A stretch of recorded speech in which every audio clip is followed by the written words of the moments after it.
बिस्मिल्लाहिर्रहमानिर्रहीम। अस्सलामु अलैकुम वरहमतुल्लाहि वबरकातुहू। अल्हम्दुलिल्लाहि वकफ़ा वसलामु अला इबादिहिल्लज़ीना इस्तफ़ा अम्मा बाद। अल्लाहुम्मा सल्लि अला मुहम्मद व अला आलि मुहम्मद कमा सल्लैता अला इब्राहीम व अला आलि इब्राहीम इन्नका हमीदुम मजीद। अल्लाहुम्मा बारिक अला मुहम्मद व अला आलि मुहम्मद कमा बारकता अला इब्राहीम व अला आलि इब्राहीम इन्नका हमीदुम मजीद। भाई दोस्तों बुज़ुर्गों, अल्लाह आप लोगों को खुश रखे, सलामत रखे, हिफ्ज़ अमान में रखे, आमीन। मेरे दोस्तों, मेरे बुज़ुर्गों, हिंदुस्तान ये जो हमारा मुल्क है, इस मुल्क के लिए मेरे दोस्तों तारीख़ को छुपाने से तारीख़ नहीं छुपती। इसलिए कि इंसानों के जो औराख दिलों के अंदर तो ये बात बहुत कम है, मगर किताबों के औराख के अंदर ये चीज़ें लिखी हुई है। हिंदुस्तान को मुसलमानों ने और मुसलमानों के बादशाहों ने इस मुल्क को कितना खून बहाया और इसके लिए कितनी जिद्दोजहद की, आज भी मेरे दोस्तों कुतुब खाने के अंदर मौजूद है। आज मैं ऐसे मर्द मुजाहिद का वाक़या बोलने वाला हूँ जिसे कहते हैं शेर मैसूर, टीपू सुल्तान। उनका नाम लिए तो मेरे दोस्तों, मेरे बुज़ुर्गों, एक अजीब हौसला पैदा होता, हिम्मत पैदा होती, दिलेर पैदा होती।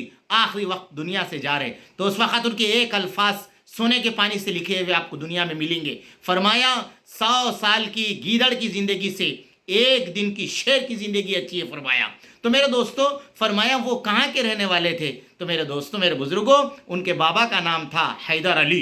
नाम भी मेरे दोस्तों अजीब था। हैदर अली कौन थे?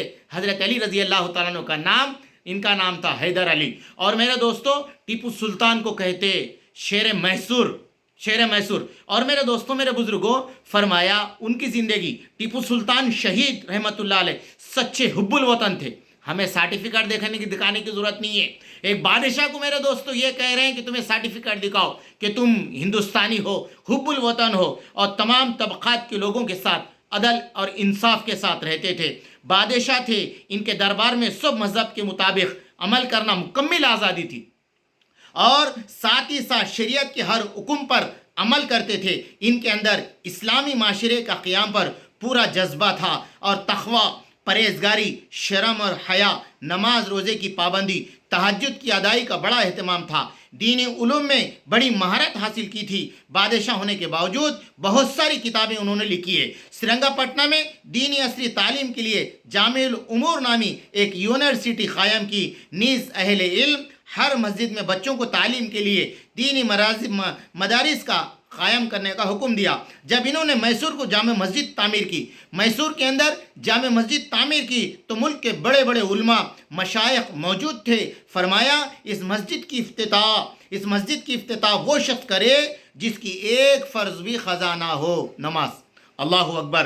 ख़ज़ाना हो, जब कोई आगे बढ़ न सका नमाज पढ़ाने के लिए खुद आगे बढ़े। फरमाया अल्हम्दुलिल्लाह, आज तक मेरी एक भी नमाज ख़ज़ा नहीं हुई, मगर अफसोस इतना बड़ा शरीयत का पाबंदी, अदल इंसाफ करने वाला बादशाह सारी खूबियों को छुपाकर आज इनके सीरत के किरदार को गलत अंदाज में पेश किया जाता है। मेरे दोस्तों, मेरे बुज़ुर्गों, उनका एक कारनामा ये था, मदरसे में पढ़े हुए थे टीपू सुल्तान, मगर मेरे दोस्तों उन्होंने हिंदुस्तान को एक ऐसा मिसाइल दिया।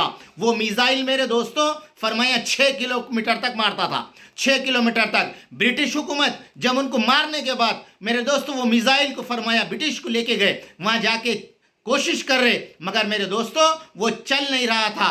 फिर हिंदुस्तान को आए, मैसूर में आके उनकी लाइब्रेरी से फरमाया वो किताब को लेके गए, जो किताब के अंदर उन्होंने उसका तरीक़ा लिखा था। मेरे दोस्तों जब जाके फरमाया वो मिसाइल काम हुई। इतना बड़ा मुजाहिद, इतना बड़ा बादशाह, इतना इंसाफ पसंद बादशाह दुनिया से चले गया। क्या दिया? लोग कहते हैं, मैं कहता हूँ उसने हिंदुस्तान के अंदर अदल और इंसाफ दिया। उसने हिंदुस्तानियों को फरमाया एक मिसाइल दिया, हिंदुस्तान में पढ़ने वाले टेक्नोलॉजी करने वालों को एक मिसाइल बनाने का फन देकर दुनिया से चले गया और डरने वाली कौम को एक हिम्मत का सहारा देकर एक चिराग सिगा कर चलेगा, जिसने कहा 100 साल की गीदड़ की ज़िंदगी से एक दिन की शेर की ज़िंदगी अच्छी है, जिसका नाम है शेर मैसूर, टीपू सुल्तान।